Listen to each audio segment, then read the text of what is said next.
வணக்கம். ஒரு மனுஷனோட வளர்ச்சி, முதிர்ச்சி, அப்புறம் மேம்பாடு இந்த வார்த்தைகளை நம்ம அடிக்கடி கேள்விப்பட்டிருப்போம். ஆனா இதுக்குள்ள இருக்கிற வித்தியாசம் என்னன்னு எப்போதாவது யோசிச்சிருக்கீங்களா? ஆமா. எது நம்மள உடம்பளவுல பெரிதாக்குது, எது நம்மள மனசளவுல பக்குவப்படுத்துது. கரெக்ட். இன்னைக்கு இந்த கேள்விகளுக்கான பதில்களை ரொம்ப ஆழமா அலச போறோம். வளர்ச்சிங்கிறது சும்மா உயரம், எடை சம்பந்தப்பட்டதா, இல்ல அதுக்குள்ள இன்னும் நிறைய விஷயங்கள் இருக்கான்னு பார்க்கலாம். நிச்சயமா. இன்னைக்கு நம்மளோட இந்த ஆய்வுல வளர்ச்சி, அதாவது growth, முதிர்ச்சி, அதாவது மெச்சுரேஷன், அப்புறம் முன்னேற்றம், அதாவது டெவலப்மெண்ட், இந்த 3 முக்கியமான விஷயங்களையும் தனித்தனியா பிரிச்சு பார்க்க போறோம். சூப்பர். ஒரு குழந்தை பிறந்ததுல இருந்து வயதாகிற வரைக்கும் என்னென்ன மாற்றங்கள் நடக்குதுன்னு ஒரு முழு பயணம் போக போறோம். ஆமா. உடல் ரீதியா, சமூக ரீதியா, மன விழுச்ச ரீதியா என்னென்ன மாற்றங்கள் நடக்குதுன்னு தெளிவா பார்க்கலாம். சரி, அப்ப நேரடியே விஷயத்துக்கு வருவோம். முதல்ல இந்த 3 வார்த்தைகளுக்கும் உள்ள வித்தியாசத்தை புரிஞ்சுக்கலாம். வளர்ச்சி, அதாவது growth அப்படின்னா என்ன?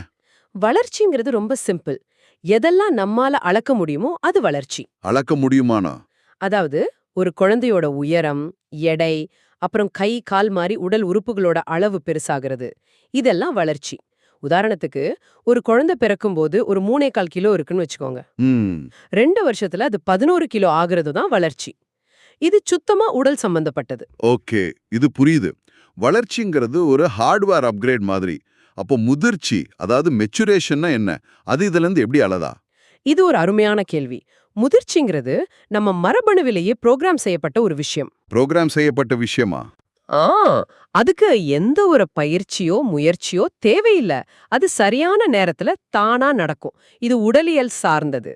அர்னால்ட் கெசல்ன்ற ஒரு உளவியலாளர் என்ன சொல்றாருன்னா, பயிற்சியை காட்டிலும் முதிர்ச்சியே ஒரு குழந்தையோட வளர்ச்சியோட முக்கிய அறிகுறி.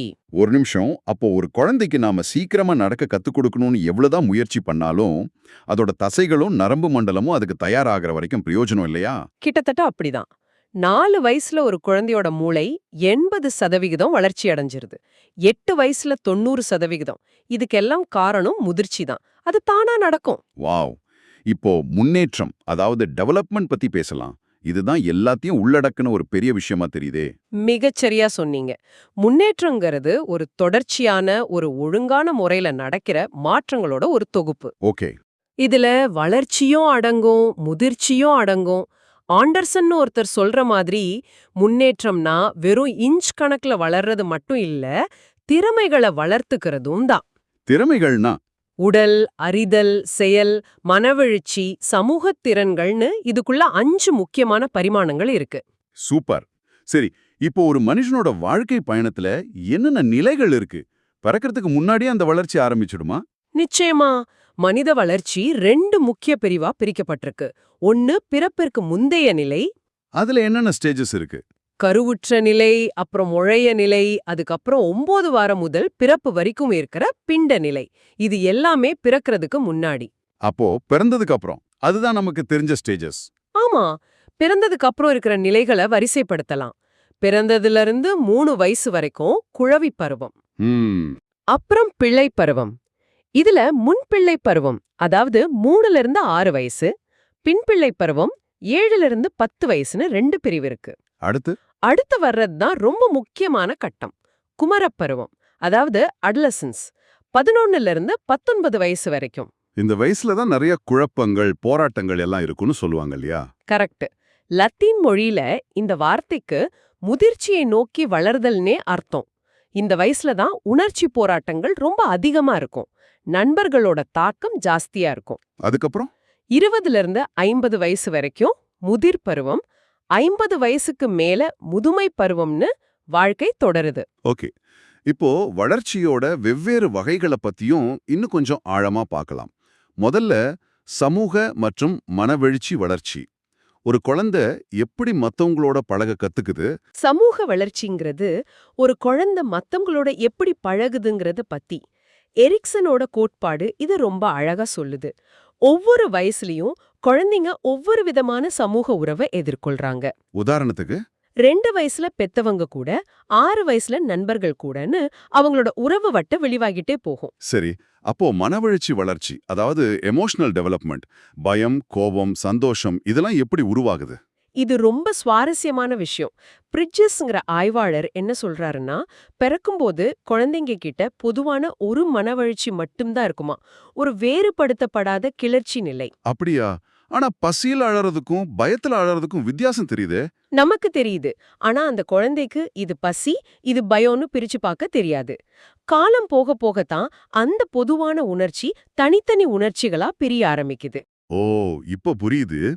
அடுத்ததா, ஒரு குழந்தைக்கு எது சரி எது தப்புன்னு எப்படி தெரிய வருது? அதாவது ஒழுக்க வளர்ச்சி, மாரல் டெவலப்மெண்ட் எப்படி நடக்குது? இதுல பியாஜே, கோல்பர்க் இவங்கலாம் முக்கியமானவங்க. பியாஜே என்ன சொல்றாருன்னா, ஆரம்பத்துல குழந்தைங்க விதிகளையும் தண்டனைகளையும் மையமா வச்சு தான் செயல்படுவாங்க. கருப்பு வெள்ளம் மாதிரி. ஆமா, தப்பு செஞ்சா தண்டனை கிடைக்கும், அவ்வளவுதான். ஆனா வளர வளர சூழ்நிலைக்கு ஏத்த மாதிரி விதிகளை மாத்தி யோசிக்க கத்துக்குவாங்க. சரி, கடைசியா இந்த பகுதியில தன் கருத்து, அதாவது செல்ஃப் கான்செப்ட். ஒரு குழந்தை தன்னை பத்தி என்ன நினைக்குதுங்கிறது எப்படி உருவாகுது?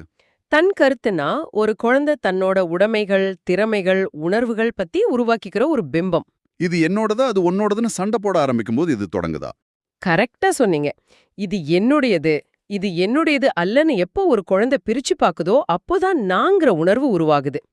இது ஒரு குழந்தையோட தன்னம்பிக்கையை ரொம்ப பாதிக்கும்.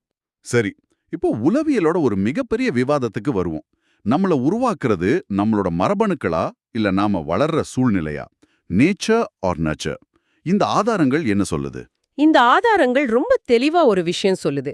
இது ரெண்டுல எது ஒண்ணுன்னு இல்ல, ரெண்டுமே ரொம்ப ரொம்ப முக்கியம். ரெண்டுமேவா? ஆமா, மரபுங்கிறது நம்ம பெற்றோர்கள் கிட்ட இருந்து வர்ற 23 ஜோடி குரோமோசோம்கள் மூலமா நிர்ணயப்படுது. இதுக்கு ஒரே கரு இரட்டையர்கள் மேல நடந்த ஆய்வுகள் ஒரு நல்ல உதாரணம். அது எப்படி? எஃபின் ஃப்ரீமன் ஒரு ஆய்வு நடத்தினார். அதுல ஒரே கரு இரட்டையர்களோட நுண்ணறிவு ஈவு, அதாவது ஐக்யூக்கு இடையான தொடர்பு 0.90 இருந்துச்சு. ஓ, கிட்டத்தட்ட ஒரே மாதிரி. ஆமா, ஆனா இரு கரு இரட்டையர்களுக்கு இது வெறும் 0.60 தான் இருந்துச்சு.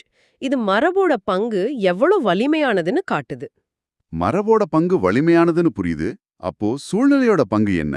ஒருவேளை நல்ல மரபணுக்கள் இருந்தாலும் சூழல் சரியில்லைன்னா என்ன ஆகும்? சூழ்நிலையோட பங்கு மிக மிக முக்கியமானது. இதுக்கு ஒரு அதிர்ச்சிகரமான உதாரணம் இருக்கு. மிட்னாப்பூர்ல ஓநாய்களால் வளர்க்கப்பட்ட கமலா, அமலாங்கிற குழந்தைங்களோட கதை. ஆ, நான் கேள்விப்பட்டிருக்கேன். மனிதர்களோட எந்த தொடர்பும் இல்லாம வளர்ந்ததால அவங்களுக்கு மனிதர்களுக்கான மரபணுக்கள் இருந்தும் அவங்களால மனித பண்புகளை வெளிப்படுத்த முடியல. சமூக சூழல் எவ்வளவு அவசியம்னு இது காட்டுது. இது ஒரு தீவிரமான உதாரணம். இன்னும் கொஞ்சம் அறிவியல் பூர்வமான ஆய்வுகள் இருக்கா? கண்டிப்பா. அயோவா பல்கலைக்கழகத்துல ஒரு ஆய்வு செஞ்சாங்க.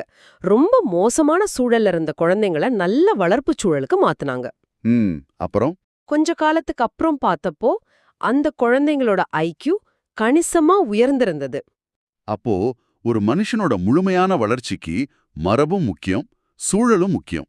ரெண்டும் சேர்ந்தாதான் ஒரு முழுமையான வளர்ச்சி சாத்தியம். 100க்கு 100. மரபுங்கிறது ஒரு வித மாதிரி, சூழல்ங்கிறது அந்த வித வளர்றதுக்கு தேவையான மண், தண்ணி, சூரிய ஒளி மாதிரி. ரெண்டும் வேணும்.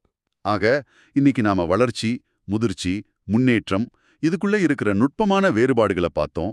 அப்புறம் மனித வாழ்க்கையோட வெவ்வேறு நிலைகள், கடைசியா மரபு, சூழல் ரெண்டோட பங்களிப்பையும் ஆழமா அலசணும்.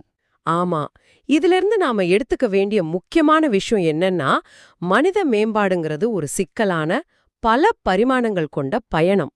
இந்த நிலைகளை புரிஞ்சுக்கிறது நம்மள சுத்தி இருக்கிறவங்கள, ஏன் நம்மளையே கூட இன்னும் ஆழமா புரிஞ்சுக்க உதவும். நிச்சயமா. இந்த விவாதத்தை முடிக்கிறதுக்கு முன்னாடி உங்களுக்காக ஒரு சிந்தனை. பியாஜேவோட அறிதல் வளர்ச்சி நிலைகள், எரிக்சனோட சமூக வளர்ச்சி நிலைகள் பத்தி இந்த ஆதாரங்கள்ல பார்த்தோம். உங்க சொந்த வாழ்க்கையிலயோ இல்ல உங்களை சுத்தி இருக்கிறவங்க வாழ்க்கையிலயோ இந்த நிலைகளோட பிரதிபலிப்பை உங்களால பார்க்க முடியுதா? நல்ல கேள்வி. இந்த உளவியல் கட்டமைப்புகளை பத்தி தெரிஞ்சுக்கிறது மத்தவங்க கூட உங்க உறவையும் உங்களை பத்தின உங்க புரிதலையும் எப்படி மாத்தக்கூடும்னு சிந்திச்சு பாருங்க. Thanks for watching. Happy to share. Please visit the channel and subscribe and press the bell icon for notifications.